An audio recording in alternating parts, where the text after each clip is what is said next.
Hello. Happy birthday. I apologize that I am here only briefly. I don't know the meaning of life, but Thank you. I do know that, as many people have echoed in their 30-minute talks, the most important thing is to say yes when people ask you for interesting opportunities to meet wonderful people, even if it's not super convenient for what is going on with your life. And so I am here for 30 seconds to wish you a happy birthday and to have said yes and to come and to have eaten free food and alcohol and to congratulate you on your birthday. Can I introduce you before you leave? Yeah, sure. Okay. So in the history of two cultures, the famous frenemies, the Greeks and the Persians, probably the last step in our evolution is the famous friendship of me and Manolis, who's my Greek big brother. So as my gift to you, I bring you 5 philosophers you've never met, okay, to reenact a scene from Plato's Republic, okay, where we're going to talk about what it means to be good. Okay, so the name of this talk is The Good Life, which is basically our theories on what it means to live a good life, which is one of the topics of the Republic, from the individual and the societal standpoint. So let me briefly introduce our panel. First of all, Dr. Alex Charo. She's double boarded in dermatology and internal medicine. One of my greatest joys as faculty at Harvard Medical School was being her teacher, if there was anything I could possibly teach her. She also has a master's in philosophy and bioethics, has been a writer for the Slate.com. And when I served as editor-in-chief of the official podcast of the American Academy of Dermatology, she also served as one of our commentary writers, and she's the best damn writer I've ever seen. And so she's made a career out of writing about the philosophy of medicine. Next, we have another doctor, philosopher. This is Matt Vasilica. He did his MD PhD at Harvard Medical School and was the fusion and protege of 2 of the most famous people in the world, Paul Farmer, arguably one of the most famous living doctors and public health advocates, and Amartya Sen, the Nobel laureate in economics. So Matt was the fusion of these 2 people. He was also my TA for my economics of healthcare and social justice class. So Matt talks a lot about this stuff in medicine. This is Bob McElrath, who was a theoretical physicist, and after completing his postdoc at the University of Heidelberg, converted one of his hobbies, which was coding in one of the 70 computer languages that he codes in. He coded a form of cryptocurrency, and then was recruited to the dark side, where he now runs cryptocurrency for Fidelity. This is Christos Vianis, a fellow Greek. We had to have one on the panel. And so his background was in cognitive science and philosophy, and now he's an internationally renowned concert pianist, and he's performed all over the world. And this is Michael Grebla, whose background was actually physics and engineering before he was a Monash Scholar, which is the equivalent of an Australian Rhodes Scholar, where the Australian government sponsored him to come to the US, do his master's at the New England Conservatory, and now he's an internationally renowned composer, won an international musical festival in Europe last year, and his compositions are being performed all over the world. So welcome to the panel. Okay. And bye, Alex. Okay. So, and thank you to Yona, her baby, who's a good sport. So, Socrates said that an unexamined life is not worth living. No one could accuse Manolis of not examining anything. Okay, so my first question for the panel is this. To quote a famous Persian, Baha'u'llah, the prophet founder of the Baha'i faith, who was a Persian nobleman, he says that the first duty in life is for a man to know his own self, recognize that which leadeth to loftiness or lowliness, glory or abasement, wealth or poverty. So the question is to recognize what it is that leads to these things. And they that are endowed with sincerity and faithfulness should associate with all peoples and kindreds of the earth with joy and radiance, inasmuch as consorting with people hath promoted and will continue to promote unity and concord, which in turn are conducive to the maintenance of order in the world and to the regeneration of nations. So we should know ourselves and party with everyone. Gentlemen. Happy to start as the... you want this? Sure, I'll take this. All right. Sounds like the mic's not working. So as an economist on the panel, and always happy to share some cynicism and some we like to think that we take the 10,000-foot view on everything, but I can't say I'll start back at the formation of life. So thinking just about the human species that we have data on going back the past 100 years or so, an interesting assumption in the question that you just asked is there a connection between poverty and well-being? And I think it's something that we tend to think yes, right? Obviously we care very much about social inequality. That's not just true of this community right here. It's true globally. And also at the base of most of our models of how to improve social policy, there's an assumption that increasing affluence is better for well-being. Unfortunately, the data tends to say that's not true after roughly $70,000 per person per year. So it's funny, and probably most of the people in this room are in a scenario where most of their efforts, certainly from an income standpoint, are not expected to lead to subjective well-being or emotional well-being. So there's actually a separation between the question of knowing yourself better and what drives you, and what it is that leads to riches or poverty. So I think it's a very complicated question. I tend to think that the meaning of life has something to do with knowing our emotions and what brings us as humans satiation in that way. But I think unfortunately a lot as humans we tend to pursue things that don't necessarily bring us emotional well-being, which is hence one of the puzzles that we face. I got a mic. I guess I'm going to be the most depressing person on the panel. If you heard my statement earlier, I truly believe that there is no meaning. But that's just such a ridiculously depressing view that I don't generally communicate that to anyone. Because why would you?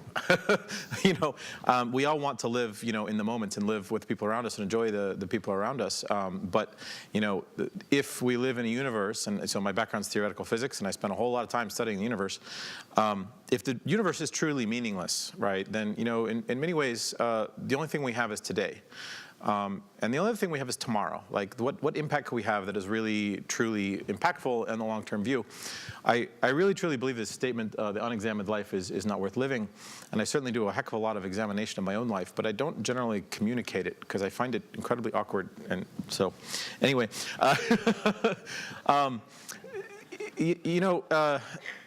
if you take the 1,000-foot view and zoom out and say, what's the big impact I could have? For many people, you look around you and you say, well, I can have an impact on you because you're my friend or you're my lover or my family, and I can do something important there. And I think we all do that, and I certainly do that too. But in the big picture, is anybody going to know you did that 1,000 years from now? Probably not. That's ridiculously depressing. You should still do it because it's important and it makes you feel good and it makes us all, gives us all importance in our own microscopic life. But in the bigger picture, I guess I've strived to do ridiculous things. I went into theoretical physics to discover the nature of the universe, and after discovering instead that the academic job market was absolutely terrible, I said, well, what's the next best thing I could do? And remaking money with cryptography seemed like a really impactful thing that I could do, so I switched to that. These are lofty goals, to say the least, and I would not want to try and convince those around me to achieve things that are unachievable just to lead them to depression. So, as I said, one has to kind of accept failure. Try things you haven't done. Do the difficult things, and be good to those around you. Oh, God. It's just slowly expanding and expanding.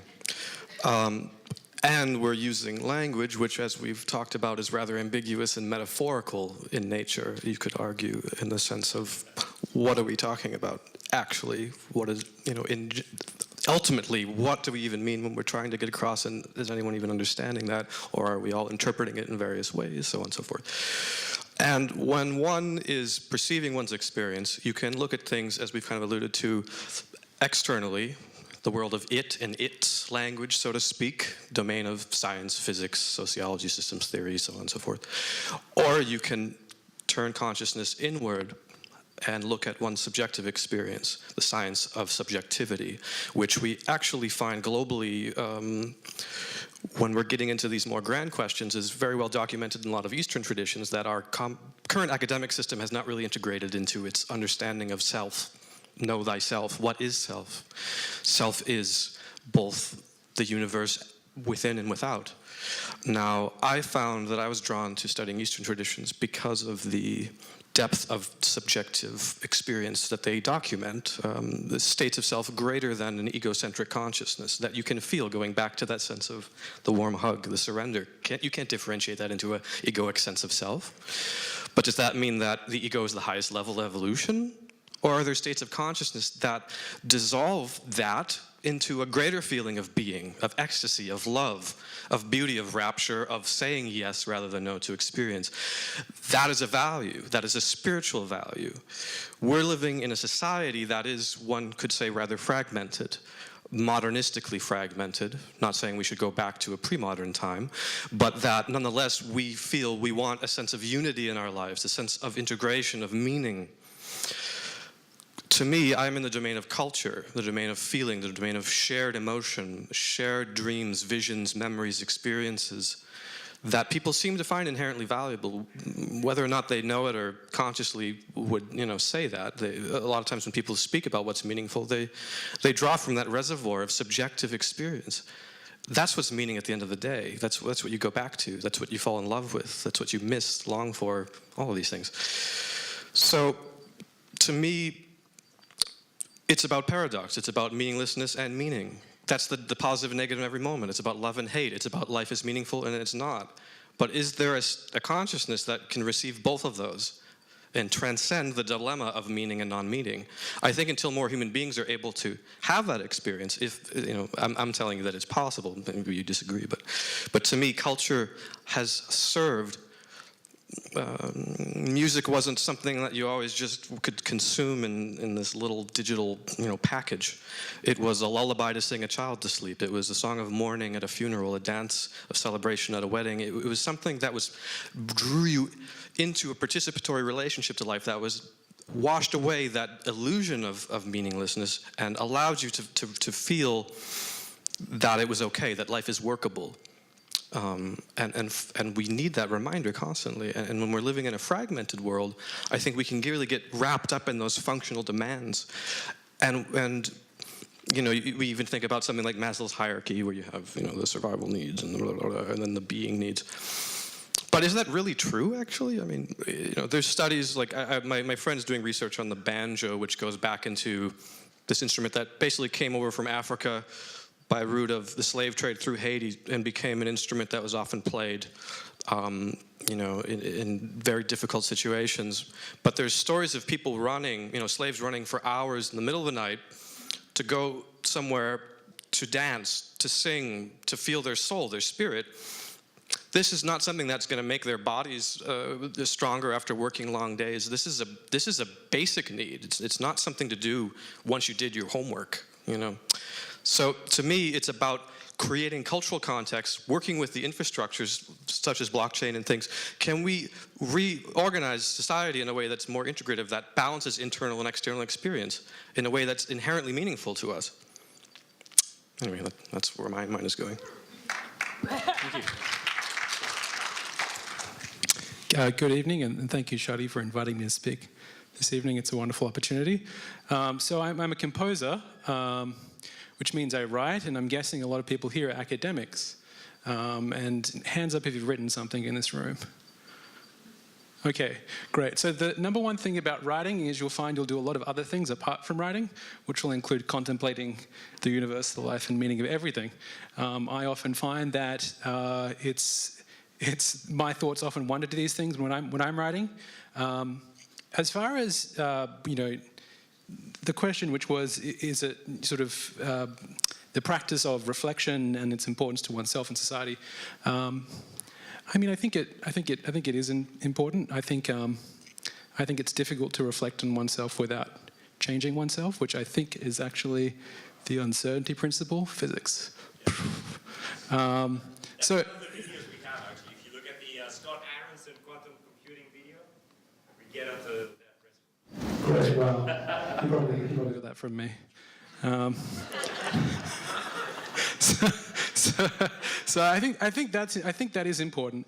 I think when we talk about the meaning of life and what is important in terms of the good life, I think it's important to acknowledge that there isn't a finite absolute answer which is applicable to everyone in every situation. I think there is a multitude of good lives specific to each person. But if I were to draw one common thread, in light of that, I think the real key there is the ability for self-determination. That is one's ability, in terms of what a good life should be or would be, is one's ability to influence where one's life goes and where one does what they want to or makes the difference they want to, as much as what that difference is. I think about a lot of people. I think about my own background. I came from some, my parents were migrants from Europe after the war, and they never understood. Especially mom. She wanted me to be she wanted me to be an engineer. Have the good life. You don't have to worry about money. You can do whatever. And I didn't. And like you said, $70,000 a year kind of does it, right? And I want to be a composer, and it's like struggle town, but I'm completely happy, and I think I am living a good life, even though I really struggle, because I do have the ability to determine what I'm doing with my life, who I want to be. And even the opportunity to come to the US, where there's just an enormous scope to define oneself, has been an important part of that. So I think that's probably, I think the ability to determines oneself is probably the most important component of a good life and a good society, and whether a society is able to provide that for its citizens. And there'll be always competition, between addressing the inequalities of what someone's born with and what others will have, and the burden on others to determine their own lives, having to support someone else. And that's, I think, really where it becomes a bit tricky for society to figure out. I think we're at a point where, we're kind of struggling with that situation. Is that articulate enough? Thank you. Okay. So free will, altruism, a microcosm of a later discussion. All right. So first of all, that was amazing. Second, I could totally watch 3 more hours of you guys. Third, we don't have them. So fourth, you think you're going to get away with just asking questions? Ha ha ha. I do it all the time. No, not. So lastly, the reason why we're moving the food is so that people can continue eating without being distracted from where the action happens. So Shadi would like to stand up, give your own answer. Wait, do I have to stand up? I always do what you tell me to do, Manolis. Okay. I think that growth is really important. I think that, the common thread in both the Persians and the Greeks, and I think that, and the comments of our friends here, the philosophers that we brought today, is to know oneself, right? To examine oneself and to be committed to intellectual honesty and personal growth. And the idea that we actually need other people for that. It's so interesting. So one of my favorite poets is Khalil Gibran, the Lebanese-American poet. And in The End of the Prophet, which is his most famous work, there's actually a Gibran monument, if no one's ever seen it, right by the public library. Can you tell I'm a school teacher? I work in all these tangents. So, but anyway, Gibran, at the end of the Prophet, he says, "And if in the twilight of memory we meet once more, we shall talk again together, and you shall sing to me a deeper song." And I think that's so interesting because it's this idea that we relive moments and learn from them even in retrospect, that we could be sort of inexhaustibly learning from the experiences that we have. And I think that we need reflection, and I think we need our teammates for life in order to do that well. And so I'm really grateful for my teammates who helped me grow, and I'm really glad that Manolis and Lucille are these pillars of a wonderful community of people that do that together here. So thank you both for doing that.